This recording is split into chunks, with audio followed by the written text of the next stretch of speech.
If we break our each part, Doctor, because I like that division which you called out, and we have parents who are listening whose kids are in any of these age groups, and particularly largely 5 to 7, since we've touched a little bit on the other age group. Uh, at this age, the verbal language comes in, and as you rightly said, that the male-female division or the consciousness, self-consciousness enhances. Uh, Kids ask random questions at any point in time. I remember I was reading an article and it says that a child was asking, sitting in the back of the car, and asked the mother, "Mom, what's organism?" So she heard orgasm, and actually the child was asking Asking organism. about organism. And it suddenly he got so alert and worried and uncomfortable in how do I answer a question like this. So Well, I will go ahead and say, even if that child was asking about orgasm, what is there to get started? exactly. Again, it is a scientific term. He is asking something which he will definitely encounter in his life. And he has to know about it one day in his life. And the very fact that he's asking a question, even about orgasm, he has the right to know the correct answer. So the moment child is... Should you answer as a parent? Absolutely. Every question that child asks, if you avoid answering, he will go and ask the question to someone else. And they may give a wrong answer. They may take advantage of the fact that he doesn't know the answer. Or he will go and find out answer from some other sources which may not give him the correct answer. You are the most authentic source. If you don't know the answer, there is a way out. Either you don't know the answer, or you don't know how to give the answer, or you are not comfortable with giving the answer. All these three things, the immediate measure I tell parents, ki, hold on. See, look, beta, I will give this answer to you myself. Give me some time. Give me some time. I'll come back to this question. I promise you, I'm going to answer this question to you. But as of now, I'm currently preoccupied with something else on my mind. I'll come and then go back to the child. For example, then go and read a book, maybe of Dr. Rajan Bhosle. Learn the answer. Learn the correct language. Even you can rehearse in your aloneness. Get comfortable with the answer and actively go and tell the child, because he's waiting for you. And he will trust you. Mama said she will come back to me. Look, she has come back to me. Look, that day you were asking about orgasm. Are you sure you are asking about orgasm? Because there is a similar word which is organism. Which one you want to know? Then you say, oh, I never knew there are two words. Tell me about both. Then you can also ask, because he could be actually wanting to ask about organism and he might be mispronouncing it. So you may suddenly start telling him something wrong. So he says, why are you asking me? No, my biology teacher was telling, in certain food stuff, there are some orgasms. Then mother will say, no, beta, that was not orgasm, that was organism. So he was not even asking about orgasm. But he said, no, mama, I know the big boys in my school were talking about orgasm, that some boys and girls. Then he's asking a correct question. Then don't run away from the question. And you go back with the answers of both. Then you answer it correctly. A lot of time parents would actually say he might forget or she might forget about it. So but that's the wrong orientation. They will not forget. They will go and find out, because they are very curious. They will find out, and they will invariably find out from the wrong sources. And your own child, you have now pushed him to getting a wrong information, exaggerated information, biased information, rather than you giving an authentic information. Can I say, doctor, I don't know? Because at times I don't know. Is it okay to say as a parent, I don't know? If the parent says, I don't know, so the child hears, okay, so mama doesn't know, but someone will know. So, okay, I can't rely on this mom. She doesn't know. So I rather go and ask maybe someone else, maybe an uncle, maybe neighborhood uncle, or maybe a chacha. And who knows, that chacha could take advantage of that situation. So rather than say, you can say, as of now, beta, as of now, I don't know. But I'll find out for you. It's my responsibility as your parent. I'll find out for you. Give me 2 days. I'll come back to you. It's same as what I said earlier. Sometimes you know, but you don't know how to answer. Or sometimes you don't know it fully. So saying that as of now, I don't know, or I don't know how to, I know it, I don't know how to answer it to you. Let me frame my answer and come back to you. It's perfectly okay. And doctor, is there then also, we also become as parents gender centric? Is that okay? Like a father cannot answer such questions to a daughter, a mother cannot answer such question to her her son. I mean, you pass This the buck itself, as well. not at all. This is big mistake. Actually, one of the goals of sex education is to teach the child the gender sensitivity and not have any gender bias. If you have taught your child to not have any gender bias, you have done a big job. You've done big favor on him.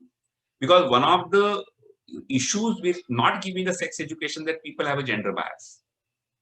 For example, girl can very well talk to father even about menstruation. What's the problem? If the mother is dead and the father is raising a girl and a girl is going to get her first period, who's going to talk?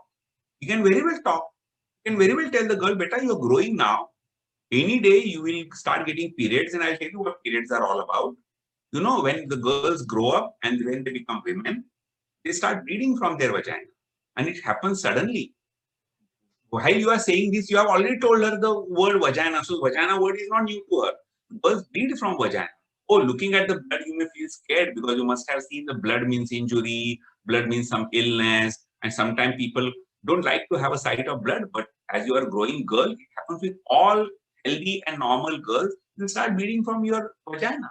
And that blood should not stay in your clothes. It should not just start flowing here and there, soil the thing. So there is a special pads available. I'll show you. Might have even seen advertisements on television sometimes. There are pads available which can be put over there at the time of periods, and girls instinctively know that she's going to get periods because she gets certain body sensations. You can very well carry your pad in your school bag. So even if it happens in the middle of the school, you can always go to the washroom and put the pad. That will soak all the blood. And you will be saved from embarrassment by your blood staining your clothes or anything like that. And that's going to happen every month now. And when the bleeding starts, it will take about 2, 3, 4 days also. And sometimes you may develop some cramps in your stomach when you're getting. Now, a father is telling daughter, "What's the big deal? You tell me. Why is it so embarrassing? Father gave us, and his girl will respect the father. My God, my father told me such a thing, and she will go and probably educate her friends." Yeah. One of the father was asking me one of the occasion. I heard him say that in the lingerie shop while they were shopping together, and her mother was off, the daughter was uncomfortable to go with his father in the lingerie shop because that was very uncomforting for her to ask. So Yeah. Small instances like this just creates that kind of a. No, but let us say father has taken adolescent girl to a lingerie shop. But there are sales girls there. You can always say, my daughter wants to buy something over here. Will you help her? While I wait patiently. And the lingerie sales girls are pretty trained. They don't know what are you exactly looking for. I'll suggest you. And while you give that privacy to the girl, because she may feel a bit embarrassed about, telling about what exactly she's looking out and all that. But the sales girl father can always say, "Beta, you just do your purchasing right now while I just go around and look for things for myself." It's possible. Father is not a salesman. He only has to accompany with an absolute comfort level. Look, Beta, I will take you. I'll take you to the best shop I know. Take her there and let her help herself. They may go in trial room, they may try out some things and come to the decision. And she will be very happy she'll come back very happy with the father. He gave her the privacy as well as he took her over there. There was no embarrassment between two of them. It's perfectly okay.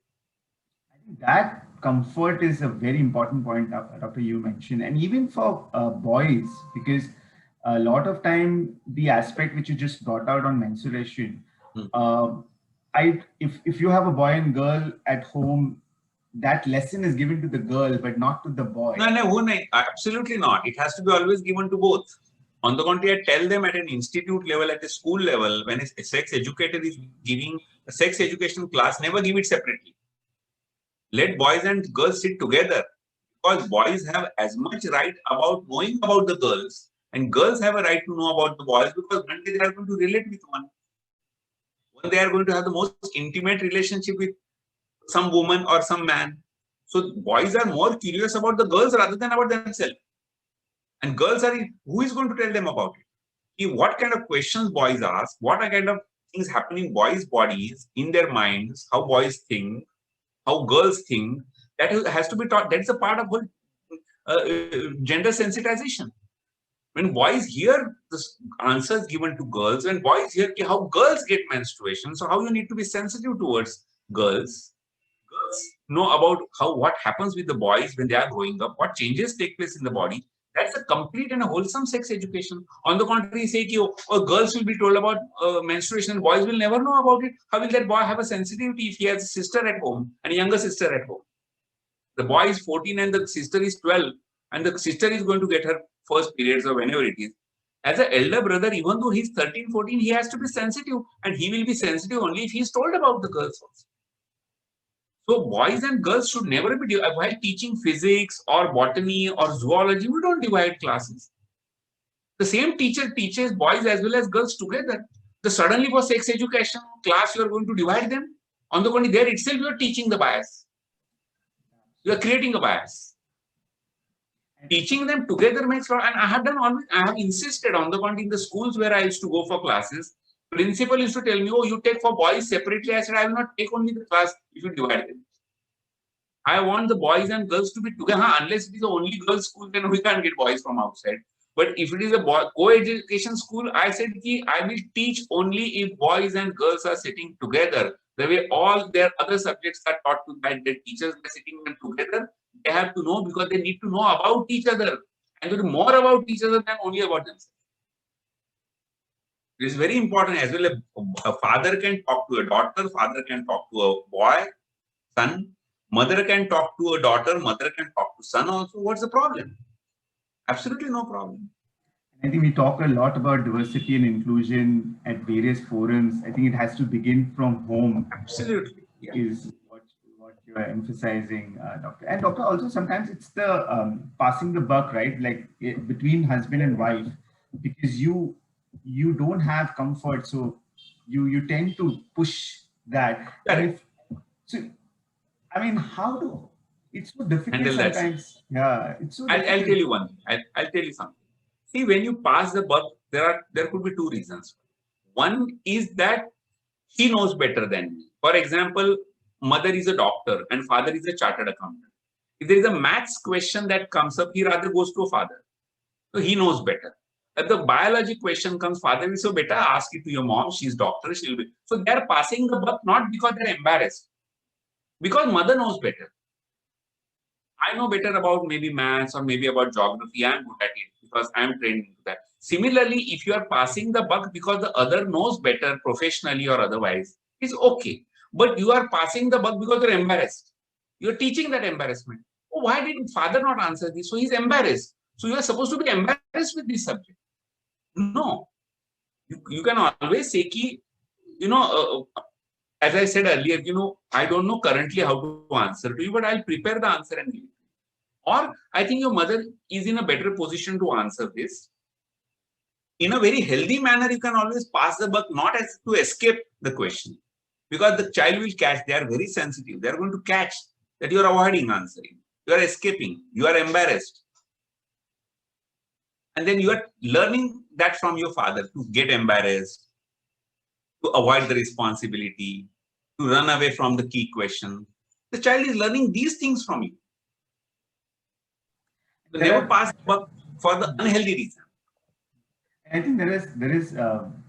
I like the point which you said on unhealthy reason, and there are because as you grow in the age of which you mentioned in the age of 8 to 12, essentially there are physical changes, and the impact also is psychological. What would you say from a psychological standpoint? The kids go to, especially at puberty, there are a lot of those physical changes and psychological changes. How do parents, what should parents know about it? And of course, how to deal with that? See, all the changes that are going to take place, first of all, parents must know them well and they can very well read about it in a book. And all of us, see, whatever is going to happen in our life ahead, if we are told about it prior and to expect it, we are better prepared. I'll give you a simple common world example. For example, you are going on a holiday to, let us say, France. You're going first time. But if you are told everything about you, what language is used there, what currency is used there, what are the places to be seen, what is the kind of food available there, is Indian food available there or not? Do people speak English? If all these things are told to you prior, and if you still don't know anything about the people over there, but you are prepared what you exactly are going to. That is why before you go to the tour, you are educated, and we educate ourselves. Similarly, as you are growing now, beta, or to a son or daughter, you are growing. There are some changes that are going to take place in your body inevitably, which is a good thing. It's a sign that you're growing up normally. You know what are the changes that are going to take place, not that they have already taken, that are going to take place, and then tell them about it. And they, on the contrary, fill them with the enthusiasm. Now this is all going to happen to you. You are going to grow taller, or you want to grow mustache and beard. These are very simple. Your voice will not remain. Your voice will become more like a man's voice. You suddenly start growing hair on various parts of your body. There will be hair appearing in your armpits and maybe around your private parts also. Tell it about it. So if you have told them prior, they're not shocked to see that. Because, oh, Papa had already told me. Mama had already told me. For example, the girl knows that, okay, I'm going to get periods. On the contrary, with great enthusiasm, she's looking for it. So it's a sign of growing up. I'm going to be a woman. Or when am I going to get it? See, look, the curiosity has come. As again, the girl has never been told about it. Just imagine a girl, she doesn't know anything about getting periods.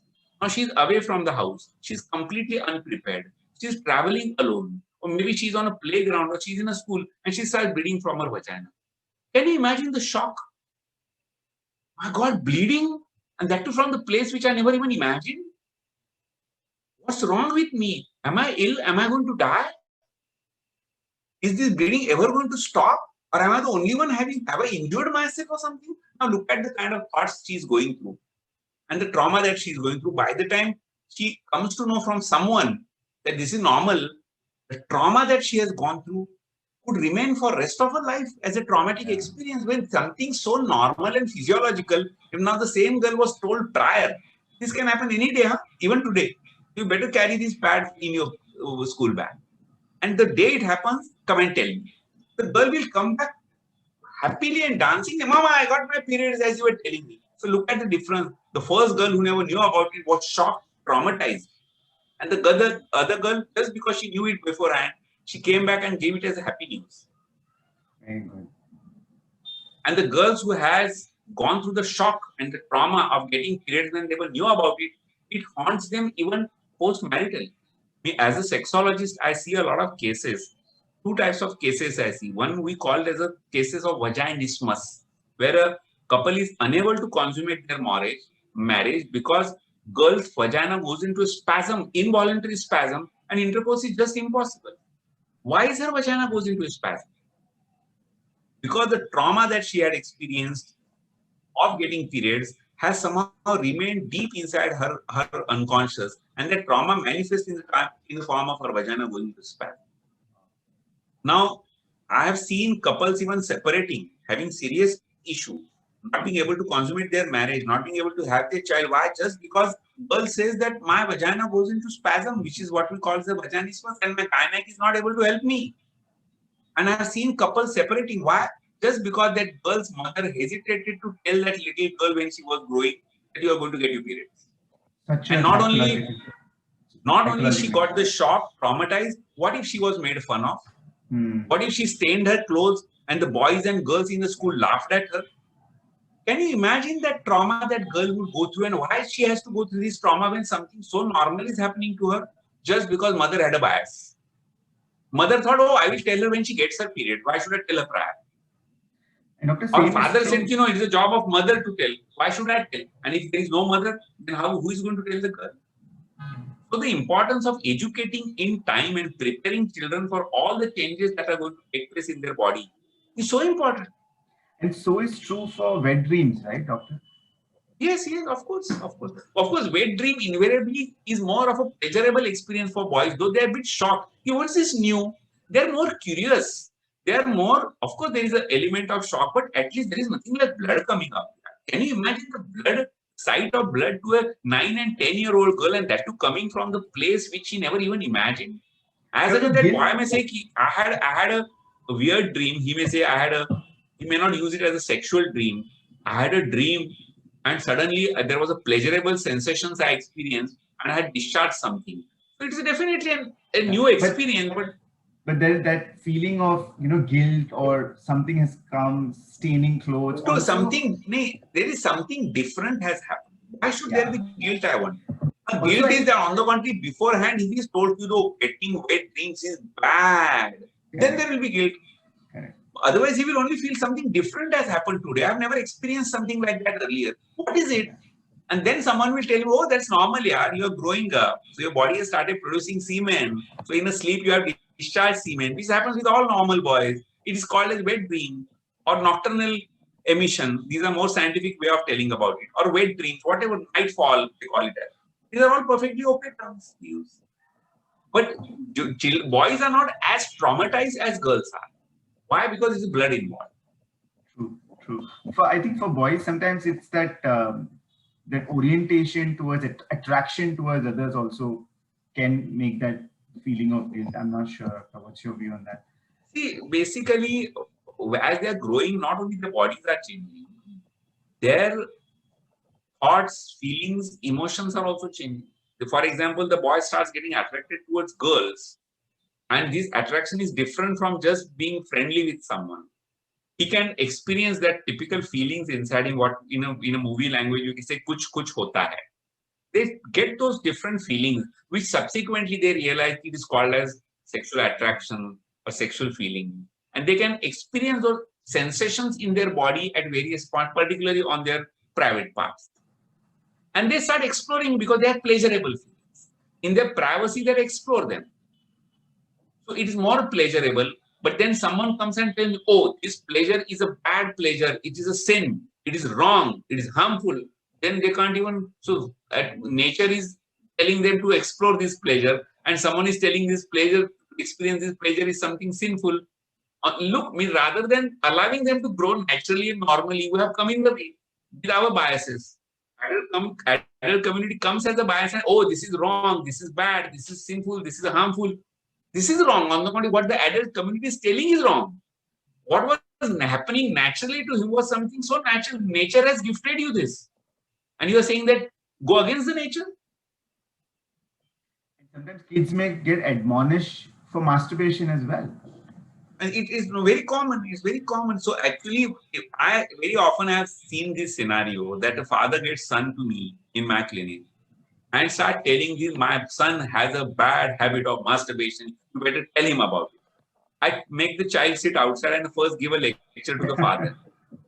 When he admits that he also masturbated, when he admits that this was natural, I said, what made you feel that it is something wrong happened? And when I convince the father, there is hardly anything I read. And then I have to actually call the child inside, tell him that all that was happening, your father was misinformed and it's perfectly okay. Your father is not Sarvagya. He can't know everything. That is why he got him to me. It was so nice on his part that knowing that he doesn't know better, he got him to an expert. So that way, developing a respect for father. But because the father is a father, but he cannot know about all the fields, about all the branches of science. So he got him to me. And I tell you, what you did is a process which all boys do. So you masturbated, perfectly okay. Your father probably thought that it could be harmful to you, but it's not harmful. You have to follow certain basic rules. And there's nothing wrong in doing that. And then I tell sometimes, if it is possible in the same session, I tell the father, tell the son in my presence that, beta, I'm sorry, I was not well informed. But now I trust this doctor, who is expert, he knows better. What he said is truthful. Even I learned from him today. See, the child will have a respect for the father. My father is so humble. He admitted his mistake. And there will not be any trauma left. There will not be any conflict left between father and son. Otherwise, I know the children, even as grown-ups, holding that grudge against the father because my father never told me the truth. And he filled me with the fears. He told me wrong things, and I know it has affected my self-image. It has affected my self-esteem. How could he do something like that? See, now the son is developing grudge against father. But where is the father humbly admits, yes, I was not adequately informed better. Now I have learned along with you. I'm sorry if I had earlier admonished you or been harsh with you. But I think I have also learned today and you have also learned today. That's how the session should end. And they all should go back very happy. Very good. I think this is so critical and important, Doctor, what you mentioned, the psychological impact of these things, where if you just make them anticipate, the curiosity of that is more as enthusiasm rather than the guilt or the feeling of, feeling bad about this or connecting that to the trauma in the later part of the year. Thank you, Doctor, for this wonderful and insightful conversation. We're gonna pick this further, especially at the most critical age, which is once you get into the age of teenagers. I think we're gonna pick that in our next conversation. So wait to hear from you on that. Thank you, Rahul.